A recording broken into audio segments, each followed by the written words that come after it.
Textiles are the thread that holds this country's history together. They helped to shape modern Scotland. For many years they were made by hand, often in people's homes.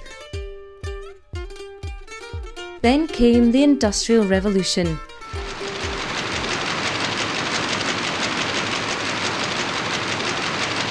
New factories drew people to the towns and cities in search of work. Places specialised. Dundee became widely known for jute, the Borders for woolens such as tweed, while Lanarkshire and Renfrewshire were home to the cotton industry.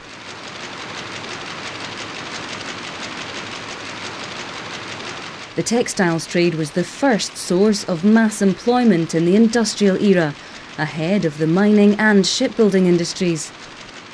The way of life in the factories often came as a shock to the rural people who'd come to town, as James Miles recalled in his journal in 1850.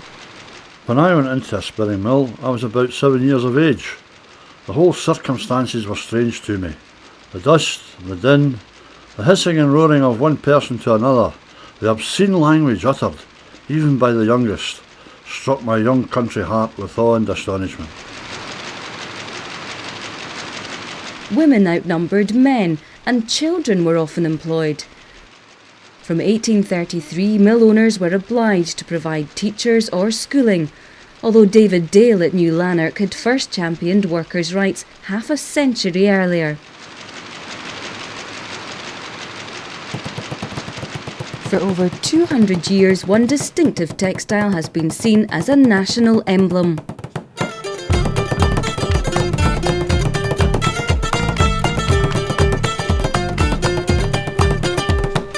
Tartan is the most famous of all Scottish fabrics.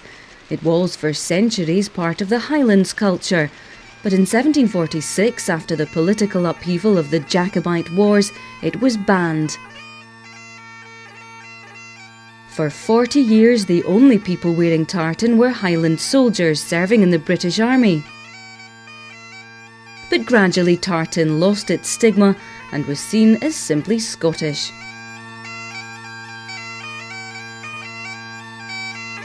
When King George IV visited Scotland in 1822, he wore a kilt, to the delight of the cartoonists of the day. The royal love affair with tartan and all things Scottish was continued by Queen Victoria, Queen Mary and the present monarch and family. The rich and famous remain good customers, and the Scottish textiles industry has continued to change throughout the 20th century.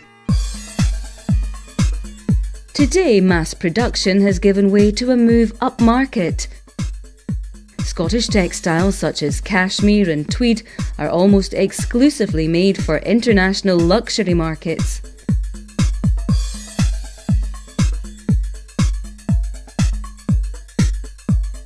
High standards of quality and design mean that the world's leading fashion companies such as Louis Vuitton, Prada, Ralph Lauren and Vivienne Westwood still come to Scotland to source inspiring fabrics.